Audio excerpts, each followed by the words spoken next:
निकाल कर आत्मा और प्राण डाल दिया। और यही उत्पत्ति 2 का 17 पद कहता है कि तब मनुष्य जीवित और प्राणी बन गया।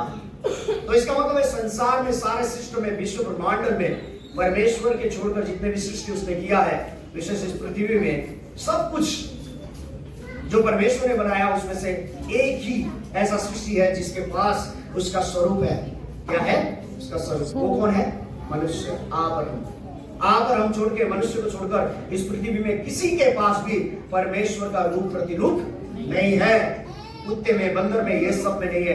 किसी भी, माने किसी भी मनुष्य को छोड़कर किसी भी प्राणियों में, पशुओं में, किसी भी चीजों में परमेश्वर का रूप नहीं है। तो मनुष्य का सृष्टि परमेश्वर ने अद्भुत प्रकार से किया है। और उसके बाद ये वैज्ञानिक प्रमाण हुआ कि मनुष्य के तत्व, शरीर में जितना तत्व है वो मिट्टी में भी है। 25 तो elements, oxygen, carbon dioxide, hydrogen, helium, ये सारी चीजें। तो उस मनुष्य को जब बनाया, उत्पत्ति 2 का हमने देखा कि उत्पत्ति 2 अध्याय का 10, 11, 12, 13, 14 में हमने पढ़ा कि वहां पर एक वाटिका लगाई, सुंदर सा वाटिका जो अदन की वाटिका कहलाता है।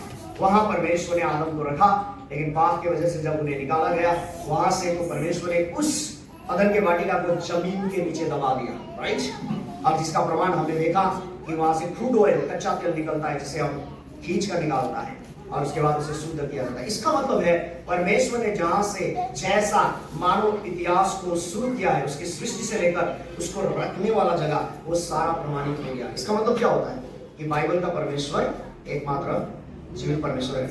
हमने बहुत सारे इजराइल के कई प्रकार के हमने भविष्यवाणियों को पूरा होते हुए देखा कि नहीं, लेकिन ये इजराइल जिसके जीवन में ये भविष्यवाणी पूरी हुई है, ये इजराइल है कौन? अभी जो हमास और इजराइल का जो युद्ध हो रहा है, कम से कम सारे मुस्लिम कंट्री एक होकर लगभग उसके पीछे, जो हमास के पीछे सारे मुस्लिम कंट्री, राइट, उसके पीछे है, अवश्य है, बाहर से नहीं देखने से भी पीछे से है।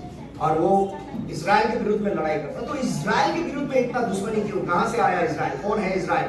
शुरुआत क्या हुआ इसका? इसके पूर्वज कौन है? ये क्यों बाइबल में इजराइल के बारे में क्यों इतना बृहद रूप में उससे जुड़े हुए सारे वर्ल्ड हिस्ट्री को रखा गया है, लिखा गया है? समझ में आया? ये इजराइल है कौन? इजराइल एक ऐसा जाति है, ध्यान से सुनना, बहुत ही ध्यान से। इजराइल ऐसा ये जाति है जिसके इतिहास को होने से पहले ही परमेश्वर ने इस बाइबल में लिख दिया है। अद्भुत बात है कि नहीं? इतिहास का मतलब क्या होता है? What is history? History means something happened in the past and then later on it is written in the book form. That is called history. It's already happened. But Israel history is totally different. Israel का जो इतिहास, इतिहास का मतलब क्या होता है? जो घटनाएं हो चुकी है। अंग्रेजों ने भारत को 200 साल तक राज किया, इतिहास है जो किताबों में लिखी गई है। उनके राज के बाद जब भारत स्वतंत्र हुए, लिखा गया है कब से शुरुआत हुई और कितने साल राज किया, क्यों किया, ये सारे इतिहास होने के बाद लिखी गई। लेकिन इजराइल के इतिहास अलग है, होने से पहले ही बाइबल में लिखी गई है। समझ में आ रहा है?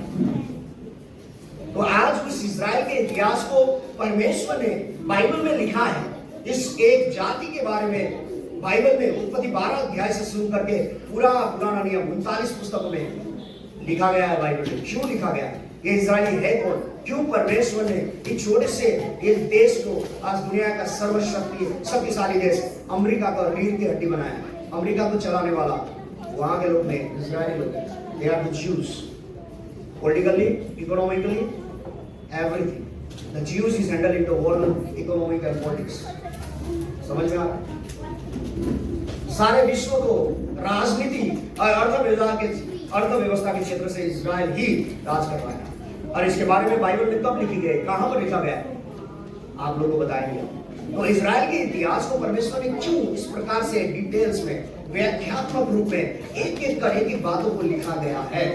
उनके कष्ट और दुख से लेकर, उनके छुटकारा से लेकर, उनके आने वाले भविष्य के बारे में, जो इजराइल और परमेश्वर के बीच में जो संबंध है उसके बारे में क्यों लिखा गया है? और सारे दुनिया के लोगों से इजराइल का क्या संबंध है? इजराइल के जरिए वो परमात्मा हमें क्या बताना चाहता है? ये बहुत ही इंपॉर्टेंट विषय है जो आपको जानना है। एक शब्द में कहे, अगर बाइबल के परमेश्वर को जानना चाहते हैं तो इजराइल के इतिहास को जानना आवश्यक है। There is no God of Bible without Israel. समझ में आ रहा है? बाइबल के परमेश्वर को जानना है तो इजराइल इतिहास को जानना पड़ेगा। इजराइल के इतिहास को बाइबल से निकाल दो, कई हद तक आप परमेश्वर को जान नहीं पाओगे। इसलिए परमेश्वर ने 39 तो पुस्तक में इजराइल के इतिहास में, यहाँ तक कि नया नियम में भी कई जगहों में, यहाँ तक कि यीशु मसीह ने भी इजराइल के इतिहास के बारे में बताया है। उनके आने वाले दिनों में क्या होने वाली है उनके साथ, इसके बारे में बाइबल में बताया गया है। ये बहुत ही इंपॉर्टेंट बात है। तो अभी का जो इतिहास है वो होने के बाद नहीं, होने से पहले लिखी गई इतिहास के बारे में हम अध्ययन करेंगे। इसके शुरुआत से लेकर इसका क्या हुआ और क्या होने वाली है, ये सारा इतिहास को हम देखेंगे। हमारे पास ज्यादा समय नहीं है, इसलिए हम थोड़ा सा स्पीड में जाएंगे। ओके गाइस, तो हमारा सेमिनार हो गया खत्म। आज का हमारा सेमिनार था और सुबह से लेके रात तक था। अब हम लोग जा रहे हैं घर को।